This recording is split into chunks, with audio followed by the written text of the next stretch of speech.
This is After Kerry by McDonald. November is the dying season in our family. The light fades out of us. We grow pale and cold and fall like leaves. Grandparents, aunts, uncles, cousins accidentally killed, all the dead of November. Now my mother. It's a good month for burying, November. The low between light of autumn going winter shows the bones and struts of things, the land, the things growing from it, the people standing on it. Ireland is a country that looks best by winter light, stripped bare of leaves and greenery, spare and strong and good.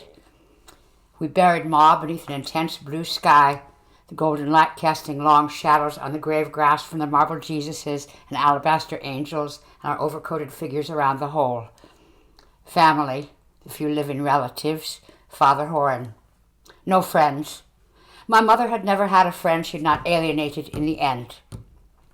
The dying had been painful and long and inevitable, ironic mostly. Every time one of us had tried to break away from that dark little house full of the smell of frying food, she had found a lump, or noticed a mole had grown larger, or had pains in her stomach, or passed blood. And she would reel us in from wherever we hoped to escape to. Dangerous to invoke the name of the angel of carcinoma. He flies in tandem with the angel of poetic justice. November is his favorite month. Kerry had broken the tether. She flew free. Father Horan sprinkled the box with water, and they put Ma down into the black pit and shoveled the earth over her, and I did not feel a thing. Dad stood, shoulders slumped, watching the father roll up his stole, and I knew he felt as I did. It was like God had died and left us all to our own wills and consciences.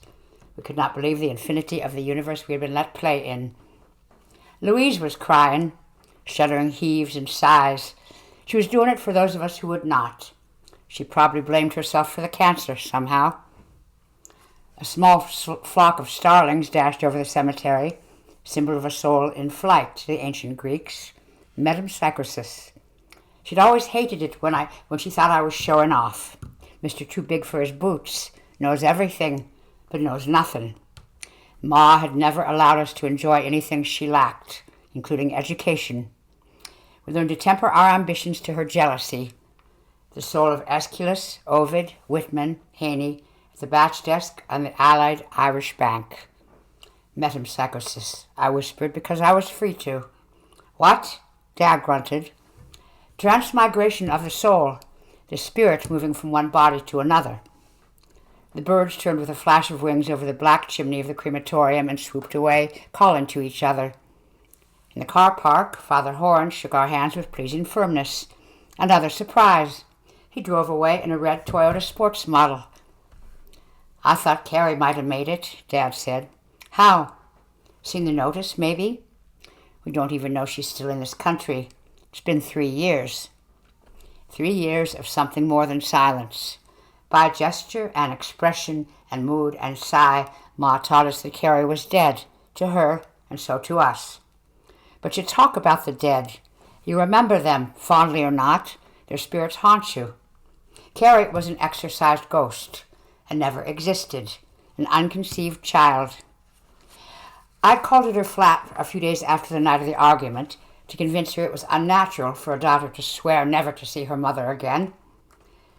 Kerry doesn't live here anymore, Michaela, her flatmate, had said. She was as surprised as I.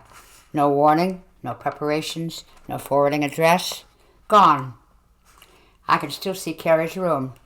October sunlight through a leaded window, dusty sneaker prints on the boards, closets and drawers open, bed stripped down to the stained candy-striped mattress.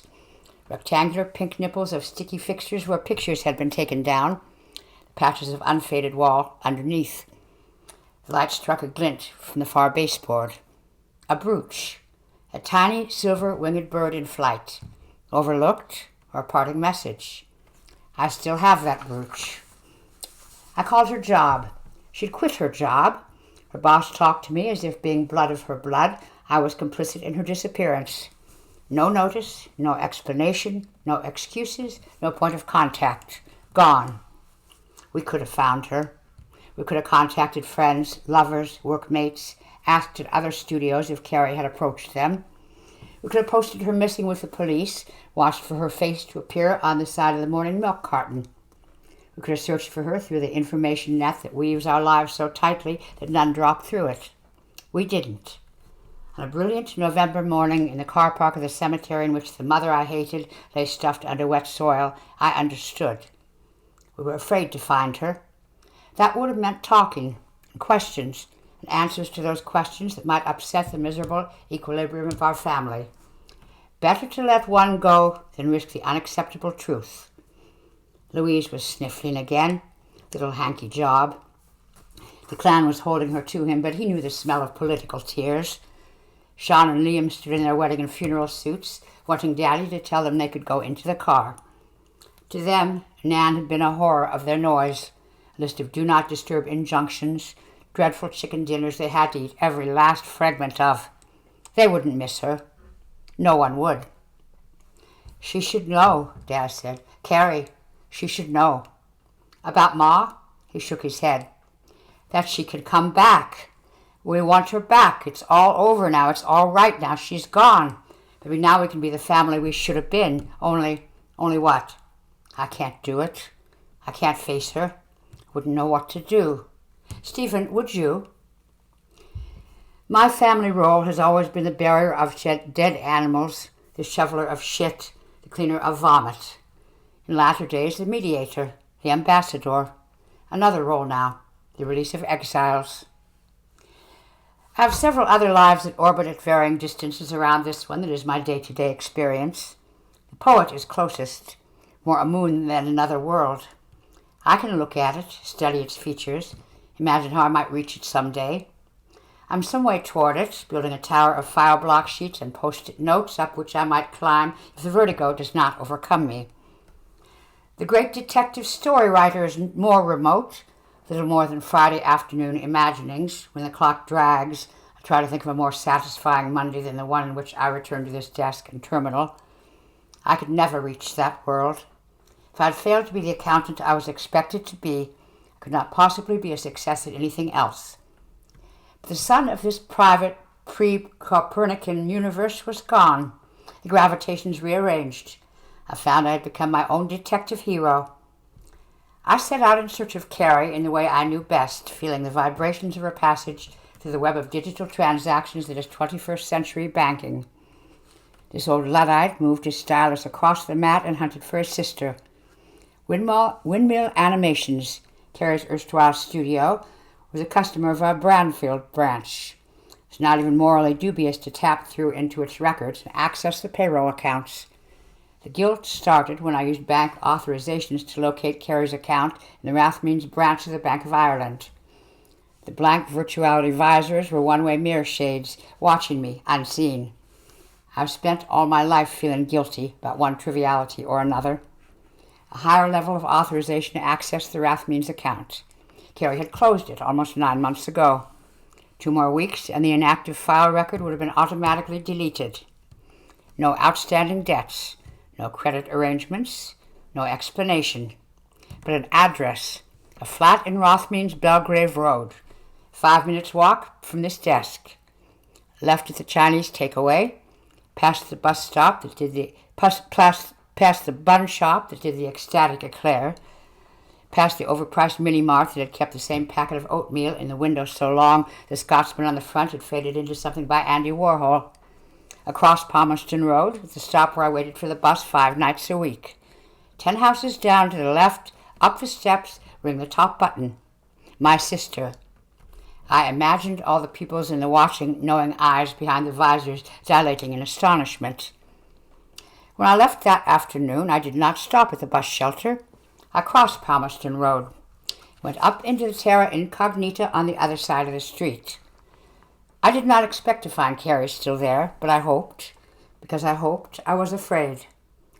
I rehearsed it past the Chinese takeaway, re-rehearsed it by Mrs. Ecstatic Eclairs, threw it all out by the Andy Warhol Scots Porridge Oats man, drafted new opening lines as I dodged the traffic on Palmerston Road, was up the steps with the white Georgian door of number 20, pressing the button for flat 5, suddenly sick at heart, because I did not know how to greet my sister after 3 years of banishment. Feet clattered down the stairs. The inner door opened, then the outer. Yeah? The hair had to be a wig or grafted extensions. Crow black, it hung to mid-thigh. The face inside it was a pixie's, features flattened, widened by makeup, all slants and slits and smears. Elf thing. The kid wore a half-disintegrated lace body stocking, more whole than whole, stretched spiderweb. A nipple protruded through the mesh, erect in the cold November air. Rosebud in winter. The fingernails were chromed. It was not her. Why? Their title escapes me, but their theology made an impression on my memory. On a planet orbiting the star Epsilon Eridani lived an immeasurably wise and ancient avian race of great beneficents who tour the cosmos by astral projection. Channeling themselves into the bodies of earthly hosts, they do good and work wonders and bestow the grace of their limitless wisdom and slowly uplift humanity to cosmic consciousness. Alien ambassadors, walk-ins. Post-Catholic Ireland's cultural diversity policy has made it a haven for subcultures from across Europe and beyond to come to build their communities, live their alternative lifestyles, and explore different ways of being human. We're becoming a nation of tribes, so said the Sunday Color Supplement article in which I read about the Epsilon Eridani walk-ins and some of the other more bizarre societies. I'm looking for my sister, I said. Taraweep. My turn to grunt the monosyllabic response. This is Taraweep, the kid said. Whatever you want, you say to her. My sister, Kerry O'Neill. Why? The ancient wisdoms of Epsilon Eridani were not manifesting much of their cosmic consciousness this evening. Kerry, my sister, she lives here. Taraweep does not recognize this entity. Well, she may have lived here, about 9 months ago. Taraweep does not recognize this entity. Taraweep has occupied this nest for 4 years. Her address is here. Perhaps she thought I was a debt collector, or a persistent ex-boyfriend, or a Jehovah's Witness. This was an original anti-doorstepping tactic. Listen, I'm her brother. I'd just like to see her, that's all. I've got some news for her. I thought about my news. Good news. Taraweep does not recognize this entity. Taraweep has occupied this nest for 4 years. Maybe you don't know her as Kerry. The great detective had forgotten to bring a photograph with him. She looks like me. The space pixie that called herself Taraweep frowned as she studied my face. Her nostrils flared. She seemed to be scenting me. There is no Kerry, she said. I saw a figure move across the top of the stairs. Kerry, I shouted. Hello, it's me, Stephen. The figure moved back to the top of the stairs and descended halfway. It was the same mane of black hair, was dressed in leather pants and jacket. The jacket was open. The chest was bare. It was not Kerry. You are disturbing the ambassador, the boy said. She should not be disturbed when channeling. It's dangerous. The pixie thing at the door half smiled, half grimaced. Yeah, the ambassador de Saltry said. The door closed. Birds of ill omen flew over me as I walked to the bus stop. Blackbirds. I felt lied to, mocked. I wanted to go back and shake that silly space pixie girl until the cosmic intellect from Epsilon Eridani was shaken out of her. I could tell her that the computer said that Kerry O'Neill had lived at the top flat for the past 2 and a bit years, and the computer always spoke the truth. I raged inwardly and clenched my fists and shook as the bus lurched through the dark avenues of South Dublin. It was not silly Taraweep in her ridiculous costume with her flatline answers that I was angry at. It was too much anger for her. I raged for the 2 and something years that Kerry had lived 1 minute beyond the boundary of my world, and that the courage to cross it had come too late. I lose days to an anger attack. The anger itself, and the guilt at having been angry, and the depression after the guilt. And after the depression, the realization that the search was not over. Kerry's account had shown a regular weekly payment of £50 to a consistent account number. A few minutes of dread and digits under the eyeless gaze of the allied Irish virtuality visors gave me the account number and name. Dr. Matthew Collins, working out of an address on Fitzwilliam Square. I cross-checked with the golden pages. Not an MD, a psychotherapist. I hesitated days over arranging the meeting with Dr. Collins. You do not like to think of one of your family seeing a psychotherapist. Feels unclean, unnatural, polluted with a rainbow oil film of madness. Ma had always dreaded madness in the family, twining its roots around our DNA. Whispered of relatives had been institutionalized. Auntie May had been taken away for eating a pair of curtains. We'd laughed once, and only once. We didn't laugh about mental illness in our family. We didn't talk about it at all. While Ma twitched and shrieked about her nerves, took to her bed because a dog was barking in the street, or we were shouting while she was trying to watch Fair City. Pity the carcinoma angel took her before the angel of paranoia. Fitzwilliam Square is the handsomest of Dublin's many handsome squares, but the November light lends a particular radiance to the Georgian townhouses. The red brick releases a generous sun-warmed aura. The white window frames glow. The palings and iron balconies cast long military shadows.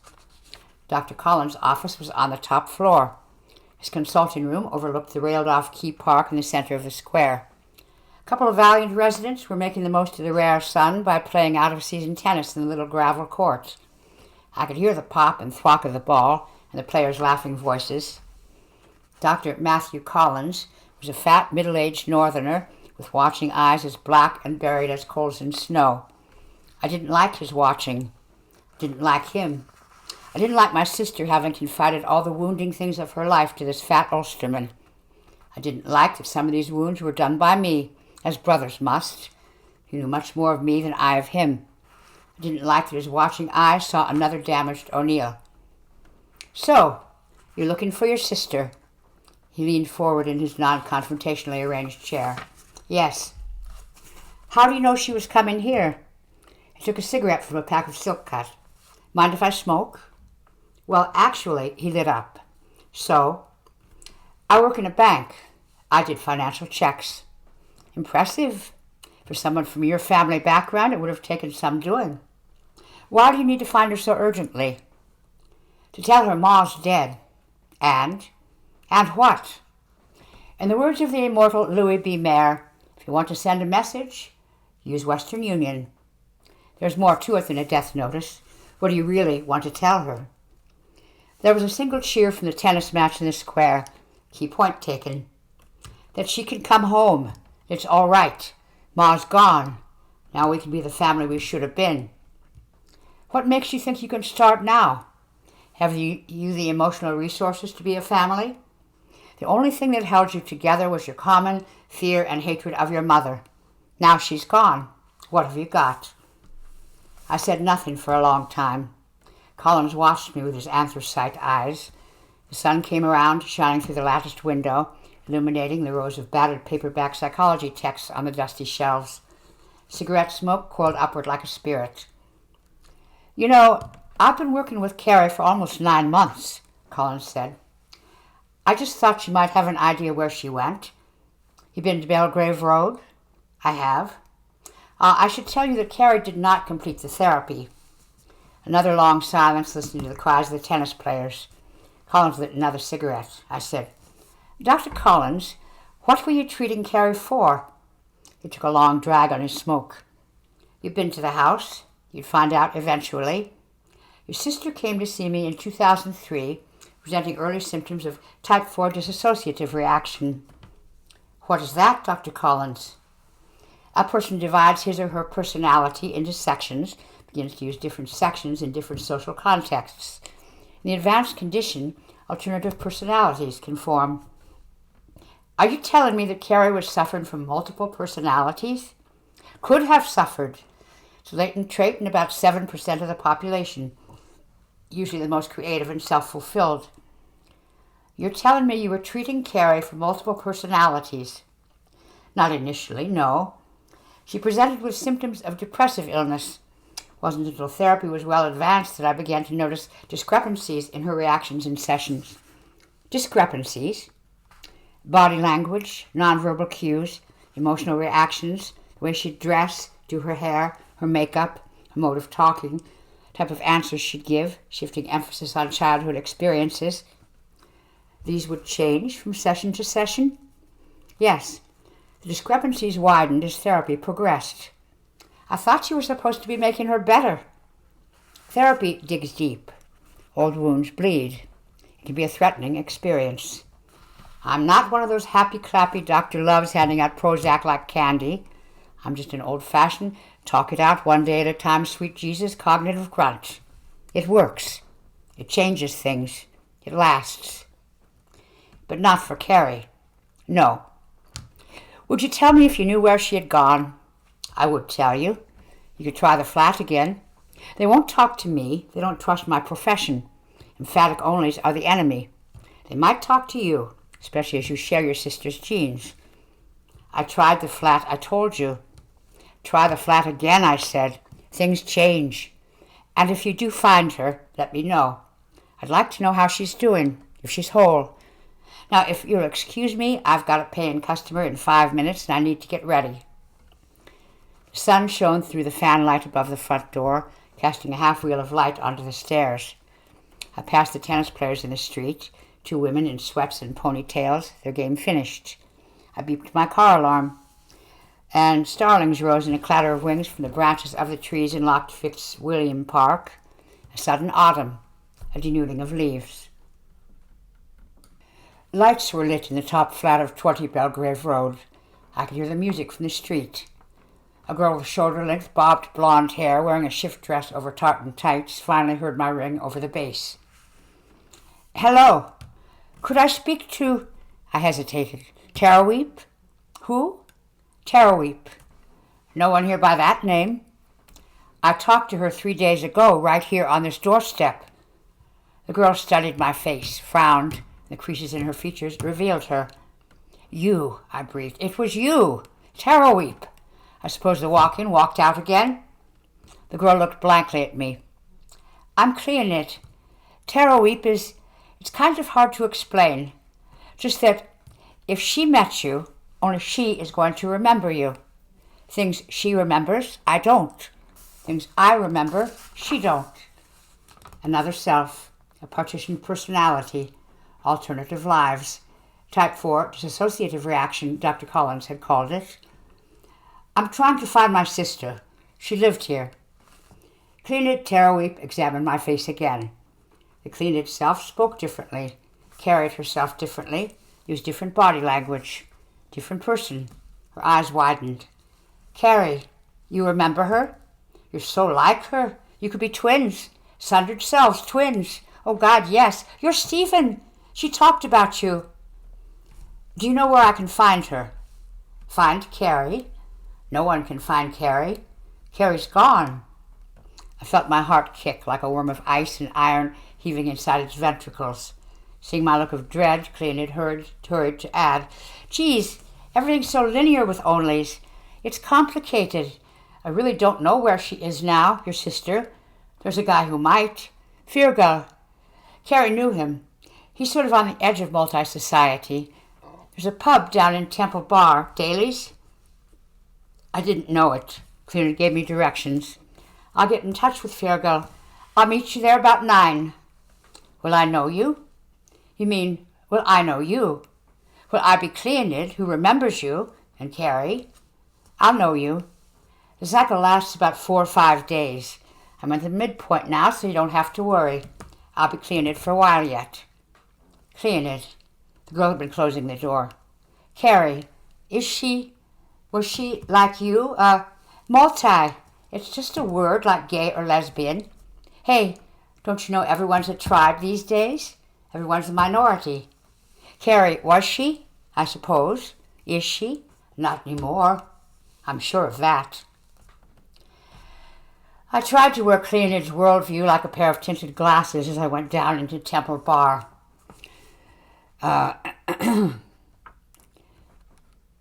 Daly's was the kind of bar where James Joyce could have drunk, or had been made to look like the kind of bar where James Joyce could have drunk. The latter, I thought, though the Edwardian pitch pine booths, the encaustic tiles, the gas lights, the faded back bar mirrors advertising long-defunct whiskey distilleries were very convincing. The clientele was more varied than I expected in a Temple Bar pub. I suppose that's how a multi-bar must be. Everyone's something different. Those someones who weren't temporarily part of some other subculture. Multi. I hated the taste of the word on my tongue. Multi, Kerry, made her a thing, a condition. Cleaned was defending a corner booth against 4 young males with pints in their hands. She waved. I squeezed in. A harassed barboy took my order. Fergal says he'll be along about 9:30, Cleaned said. Fergal, is he a... You have trouble with the word, don't you? Fergal? No. Maybe once. I can't tell. No one can. You'll see. I contemplated the rising nebula of head in my freshly arrived Guinness. Do you mind if I ask you a question? Had to shout over the boothless boys who were singing Fairy Tale of New York in the mandatory raucous style, early with the Christmas music this year. I'm not sure how to ask this, but which is the real you? You here, or the other one, Terrorweep? Cleaned shouted with high-pitched laughter. Hey, Stevie, don't you know it's not etiquette to ask about others in front of the current? Currents never know alternates. That's the way the thing is. Onlys always want to know which is real. Answer, both. Cleaned is real. Terrorweep's real. What you really mean is which is the original, which came out of which. Well, if it's not unforgivably rude, neither. Not as we are now. I can remember vaguely having been something like Terrorweep. Alternates develop their own independent memories. I suspect that Cleaned emerged out of the pre-Terrorweep's channeling exercises. You don't become an ambassador unless you're partway multi. And this Terrorweep, is she the original? She was, I think. She may still be around. It's possible she's accessible through Terrorweep, but not from me. I wouldn't know, you see. Separate memories. What I remember of her, I don't think she was a very happy person. I wouldn't want to be her again. I shivered in daily suffocating heat. And Kerry? She moved in 3 years back. The place is well known in the scene as a multi-house. Maybe the landlord is or something. She moved into the flat across the landing. I liked her. Got to know her pretty well. She was on the edge of the scene, and emergent. Still had linkage between personas. Some can never fully make the break. Too much gravity in the black stuff down there in the memory. Some never even begin, I thought. Broken goods, smashed by the gravity of the black stuff. Did she tell you how it all started? About your family? Her mother? Your mother? Geez, yes. She was seeing a therapist. I called in on him. The admirable Dr. Collins. He thinks the therapy may have been responsible for Kerry's breakup. The words emergence. No, he might have hurried it along, but Kerry was a latent multi long before. She told me that when she was a kid and lay in bed at night, listened to your ma raving away downstairs about what a martyr she was, what foul kids she had, how everyone was out to make her life miserable and no one loved her, she would lie there in the dark and imagine she'd been born someone else, in another house, with different parents, where everything was good and she could be what she wanted. When she had the big fight, when she left you all, she had the space to live that other life she should have had, be that other person she should have been. I closed my eyes. It was not the smoke in the bar that had made them water. Ma's dead. That's what I came to tell her. Ma's gone. Good, Cleaned said fiercely. Hey, he's here. She jumped up, waving furiously. Fergal, over here. I thought about Terrorweep, the other incommunicado side of this young woman beside me, how she had not known Kerry when I had spoken to her on the doorstep of number 20. Cleaned could not tell me why that was. I knew more of her alter ego than she did. Perhaps Terrorweep and Kerry never met under those identities.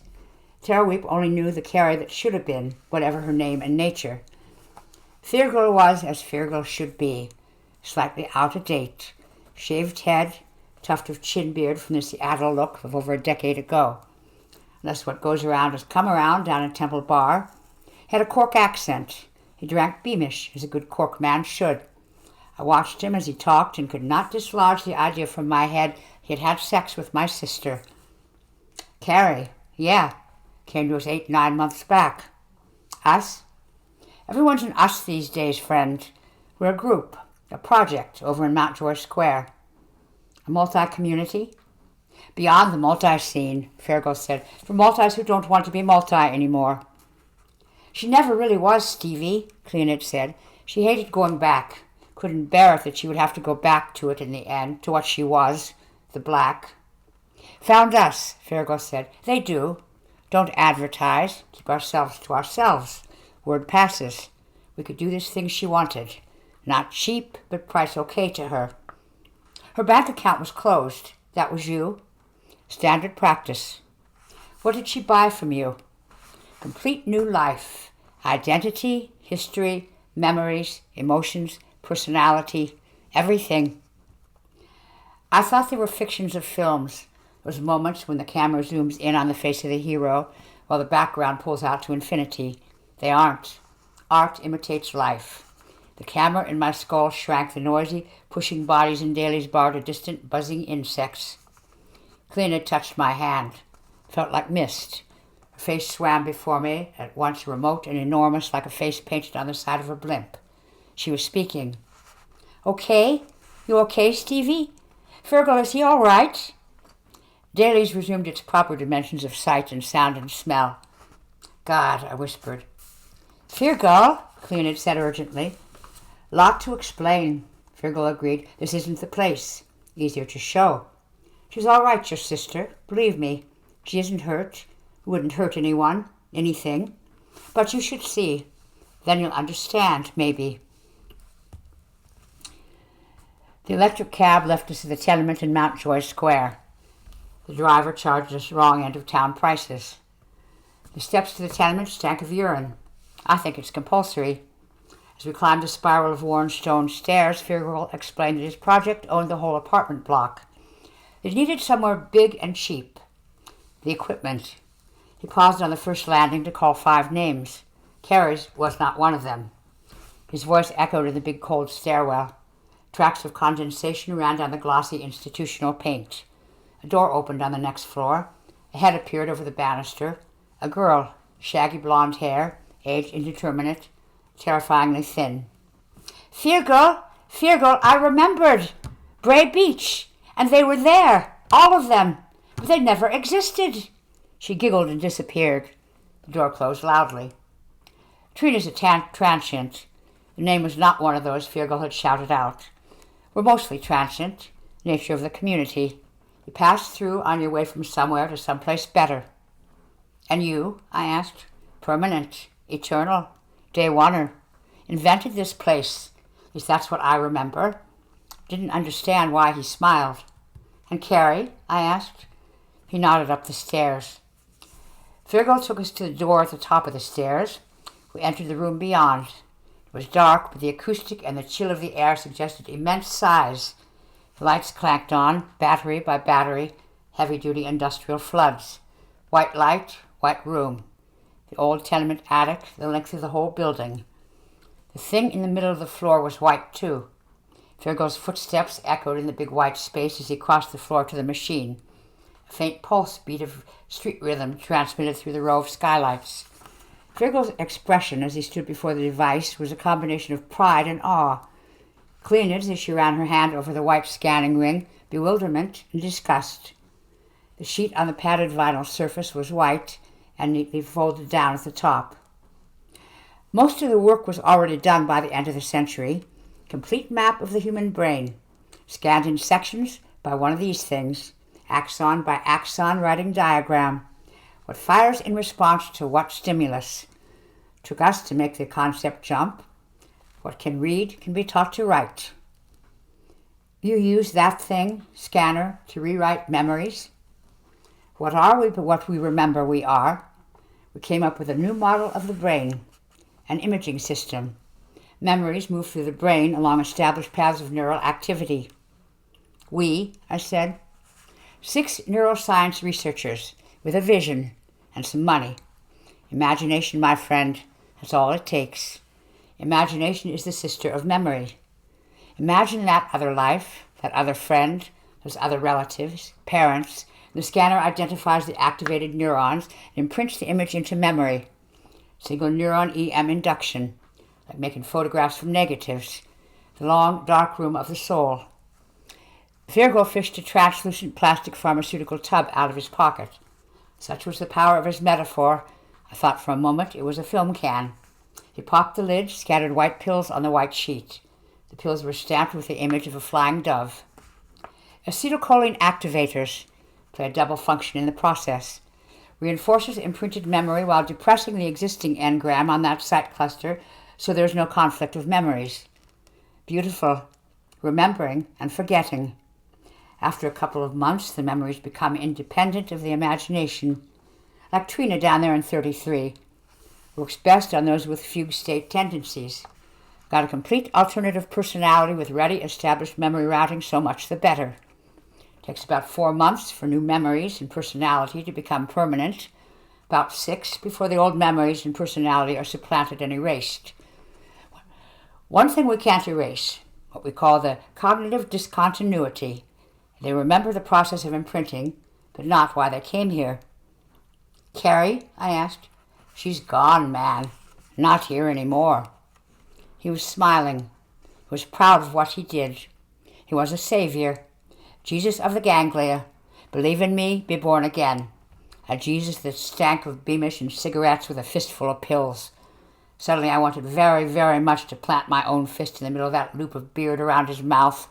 I wanted to grab him by his sticking out ears and smash his stubbly head against the scanning ring of his hideous machine. Smash and smash and smash till his memories flowed from the cracks like grey juice. It was seething black bile, rising up my gullet, choking me. Anger.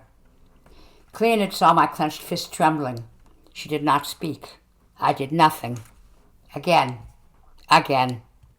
Ma was waxy and swollen with gas and rot, a week deep in the dark November soil, still she would not allow me to be angry. I just want to find her, I said. Tell her mother's dead. I know, Virgil said. I killed her. Here, in this, down in the molecules. Just tell me where she's gone. That's all I want to know. She won't know you. She won't remember you. More than mother had been killed in that memory imprinter. Louise died. Little Sean and Liam died. Dad died. I died. Pixie-faced Cleonid in a girly dress and tartan tights. Tara Weep channeling in yet another persona. Dead. Then my understanding inverted in that big cold attic. It was Kerry who had died. The flesh moved on, the skin and the senses, but Kerry O'Neill was buried in the soft folds of her cerebral cortex. Inverse metempsychosis. You don't come back as someone else. Someone else comes back as you. I'd lost her.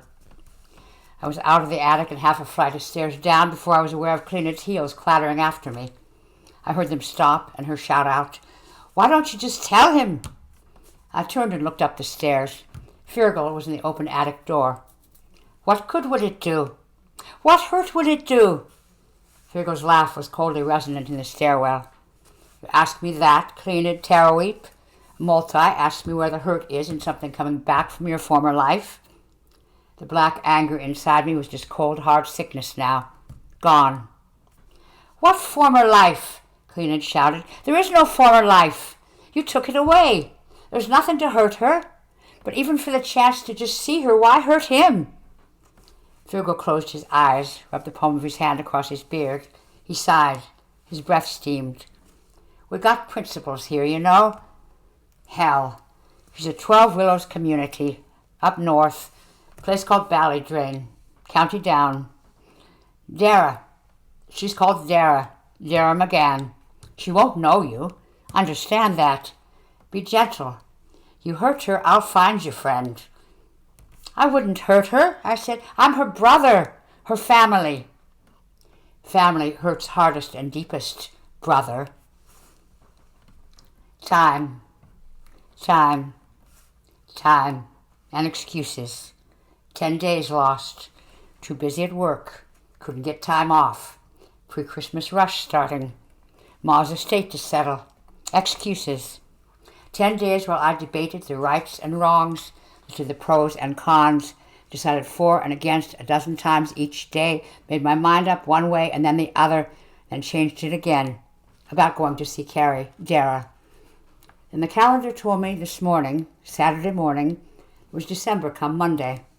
In a surge of dread, anticipation, and adrenaline, I found myself past the airport, halfway down a tailback behind a gritter truck heading north. If December came and I did not see Kerry, Dara, I never would. It was a November thing, the dying month. I began to explore what Kerry had done to herself in terms of a colossal act of self-definition.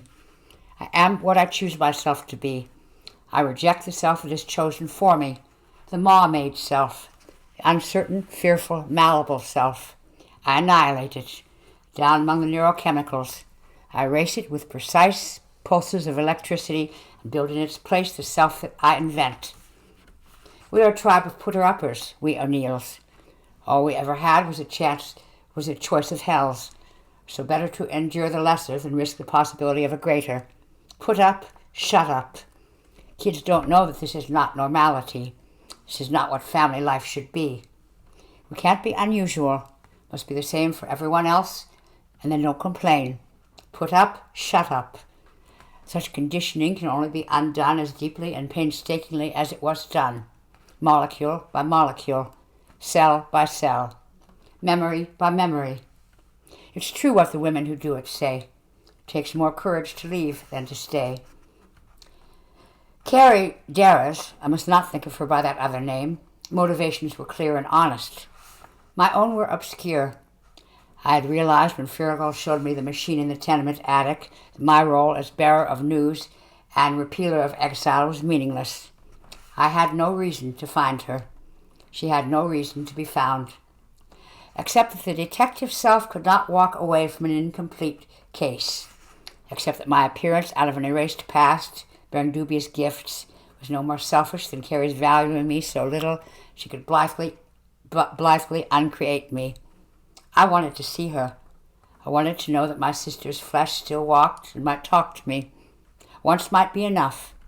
To have not found her, to have left it open, how Ma would have loved that. Failed again, Stephen.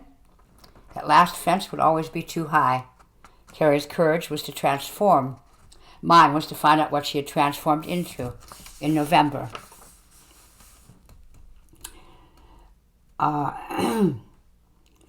I drove another 1.5 kilometers down a muddy lane rutted by cutters and timber transporters before a shield of woven willow twigs on the farm gate welcomed me to 12 Willows. The community was a collection of sheds, silos, and portable buildings surrounding a much-extended Victorian farmhouse. 2 large, articulated timber transporters with trailers were being loaded in the yard by forklift. A lot of people were standing around, drinking coffee from a big vacuum flask. They looked very young. Tribe people do. There were lots of dogs and children. The men favored facial hair. The place smelled of wood chips, mud, and cold salt from the shore behind the farmhouse. "Hello, I'm Stephen O'Neill," I said to the first person I met, a black-bearded man with a Bolivian-style knitted helmet. "I'm looking for," careful, "Dara McGann. I heard she lives here." "Dara? Yes." It was the woman operating the coffee flask who answered. She was looking at me quizzically. "You are?" Careful. "A relative."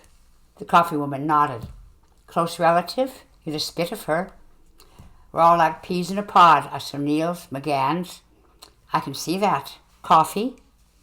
I was offered a formed styrene cup. I accepted it gratefully. "I'm afraid Dara's not down at the house at the moment. She's cutting up on the back 50.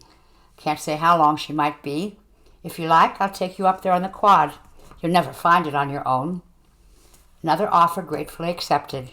The coffee woman, Mara, her real identity, was every 12 Willower formerly someone else, took me on the back of a smoky all-terrain buggy up between the rows of tall willow wands. The wind from off the shore drew odd sighs and laments from the thin branches. A cutting machine was working the third hillside over. An oily yellow insect with voracious mandibles that bit the willow off at ground level packed the rods into a metal basket on its back. "Dara, someone to see you." The machine turned at the end of a row and stopped. The driver stepped down. I climbed off the quad and walked toward the cutting machine. Mara turned her vehicle and drove away. She was dressed in work boots, skinny jeans gone green at the knees, a grubby Aran sweater under a padded puffer jacket. She'd grown her hair, dyed it a deeper, glossier black, wrapped braids in colored thread. She'd lost weight. Her skin seemed darker. She stood with her feet apart, head slightly to one side as she studied me. She was frowning gently. I'd never seen that frown before. I could not read it. I could not read her stance, her body language, her face, her hair, her clothes, anything about her. I spoke a name. I was not certain which one. The frown deepened. Who are you? The voice was softer, lower.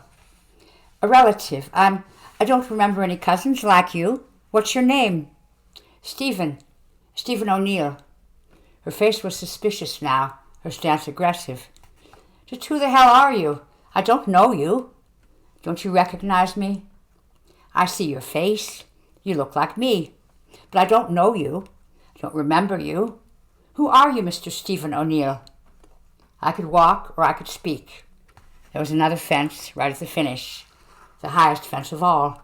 It was not enough for me just to see. Things only ended properly with an act. My breath hung in the frosty air in the field of cut willow. I'm your brother.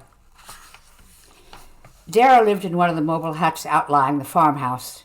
It smelled of fresh paint, new, cheap carpet, old incense and garlic. It was draughty. I could feel it shift on its blocks as the wind eddied underneath it.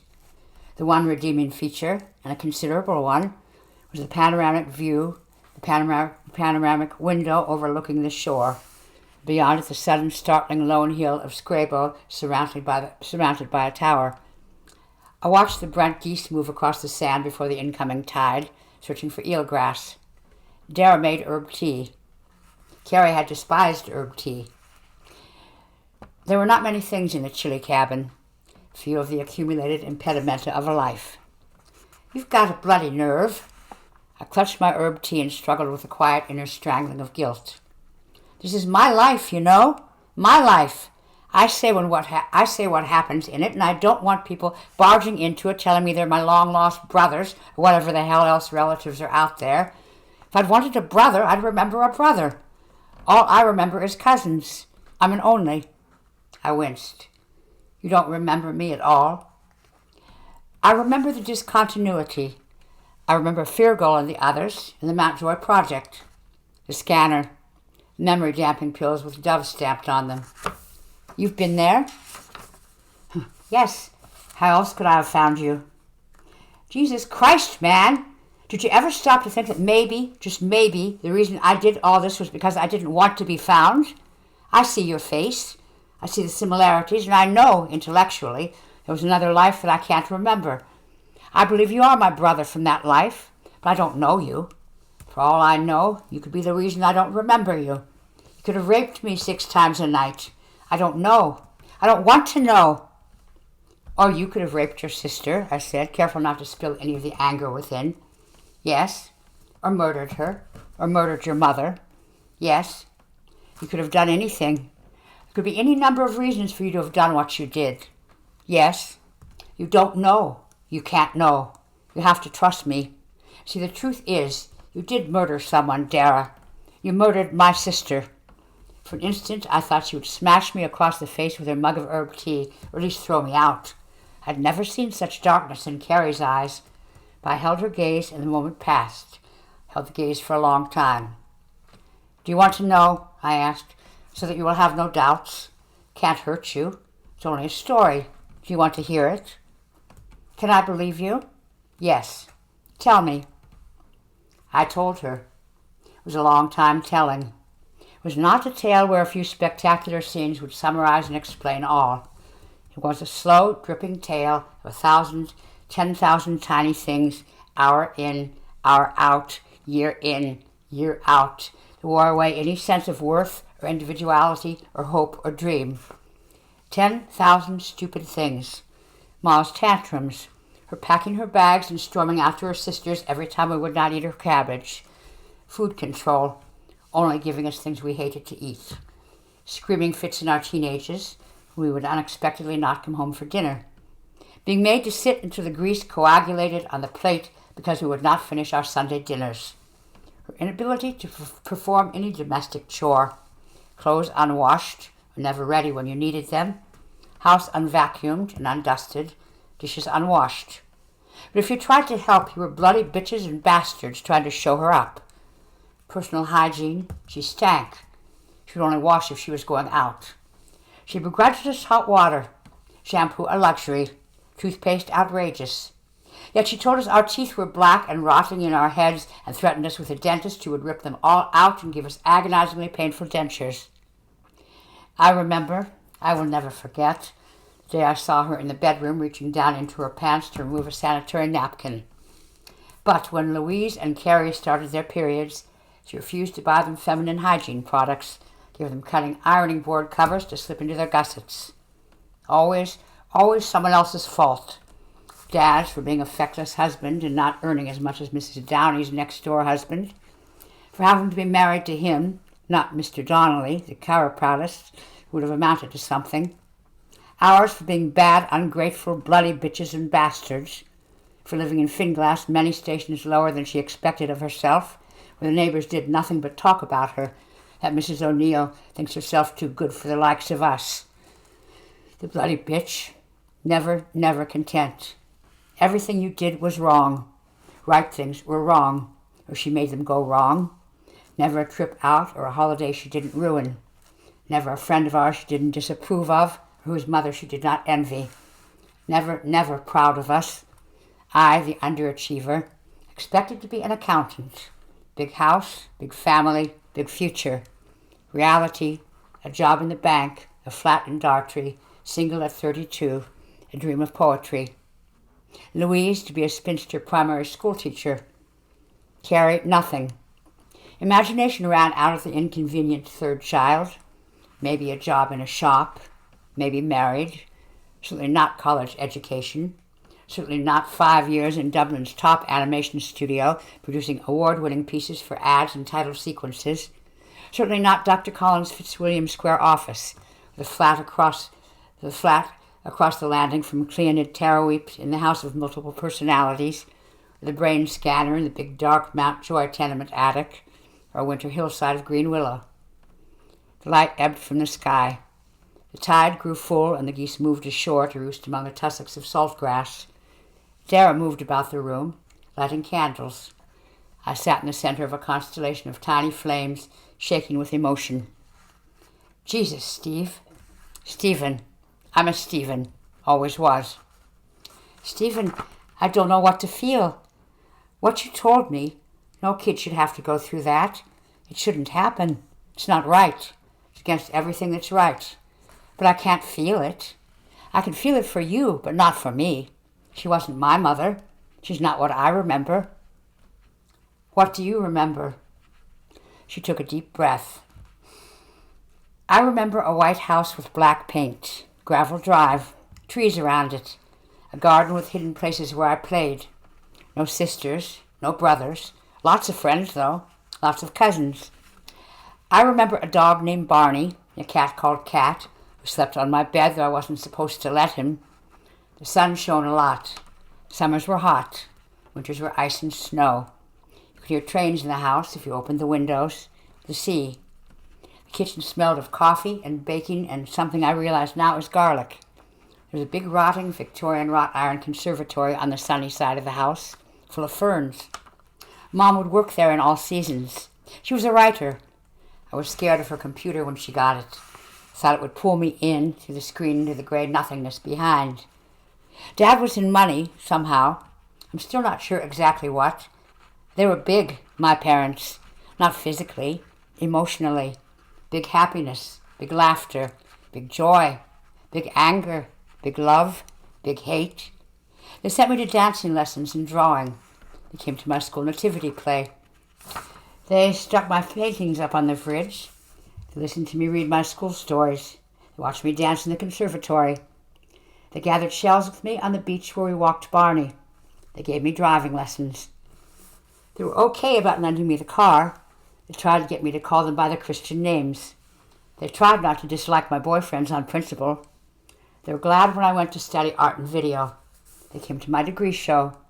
They bought me champagne at my graduation, and again when I began my first job, again when I moved out into my first flat. They died in a car crash in Wexford when I was 22. The candle flames flickered, a draft stolen in from the dark shore. Stephen, you all right? I realized that my cheeks were wet. Silent tears for the deaths of parents that never lived, for the childhoods we should have lived, childhoods of encouragement and approval and attention and devotion, where the pain was sharp and cut cleanly, not gnawing and gangrenous. Who was Stephen O'Neill to not say it was not real? Dara McGann was building the rest of her life around what was inside her skull. And what more can any of us know than what the inner cinema projects onto the bone screen? A good life. Maybe a better life. Stephen, you okay? She poured me a whiskey. Kerry had been a clean spirits drinker. I nodded. My breath shuddered. Stephen, do you really have to go back to Dublin tonight?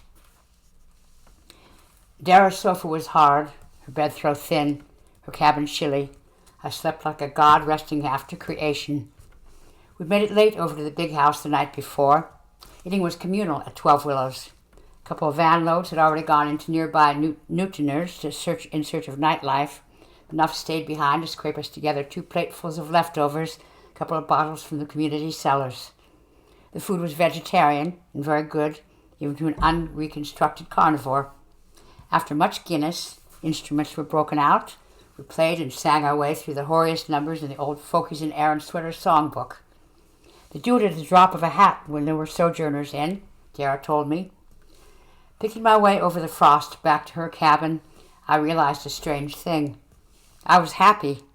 Food, company, music, the ancient tradition of hospitality of the Coldy mystics, whose ruined monasteries ringed this shore, was reborn in the new order and communities. Simple gifts, direct living, being without necessarily becoming. Becoming in its own time like the shoots of green willow. I envied Dara her new life and family. Sundays in 12 Willows were only worked if you wanted to. Dara didn't. She took me out along the shore. The frost had settled hard in the night. Mist clung to the shore, glowing in the November sun, blurring the boundary between land and water. I shivered in my borrowed parka and Wellington boots, followed Dara's footprints across the sand. What was she like? She asked when I caught up with her. What did she do? Who was she? Bitter, compassionate, wild, then again always afraid, contradictory, tremendous terrifying mood swings, from incredible, devouring energy to absolute desolation. Manic depressive? No, I don't think it was clinical like that. She had to stop herself. She couldn't allow herself to go too far, achieve too much, be too free. Something had to pull her back to what she'd been told all her life she was. Useless, worthless, a waste of womb space. Happy? What does that mean? What did she do? She was an animator. She was brilliant. Those freaky, scratchy, creaky collages out of old toys and dolls and bits of bone and wire. Won awards. When she was so brilliant she kept her job when the depression hit her. You kept that bit of her. Oh, I was never brilliant. I would never have done anything like she did. Afraid to pay the price of brilliance. Stephen, what was her name? Kerry. She did not repeat it, not even shape her lips silently around it. Dara walked on over the tide-rippled sand. In the distance, a flock of geese grazed, black atoms in the bright mist. What about you, Stephen? What about me?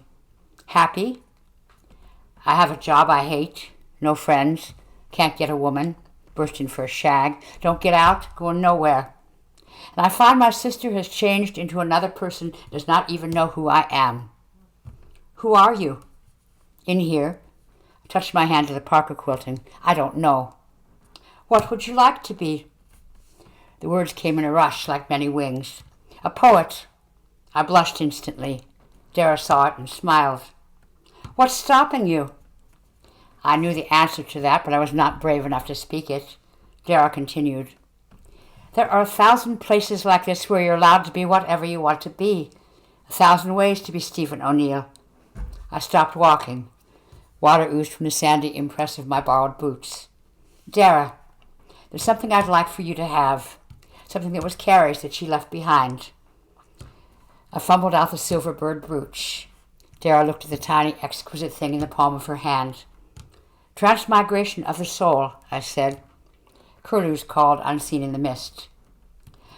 I could put you back, Dara said. Go to Farragut, put you back into my childhood. The White House with the black paint and the trees around it, the Victorian Conservatory, Barney the dog, Cat the cat, make you my brother. Why?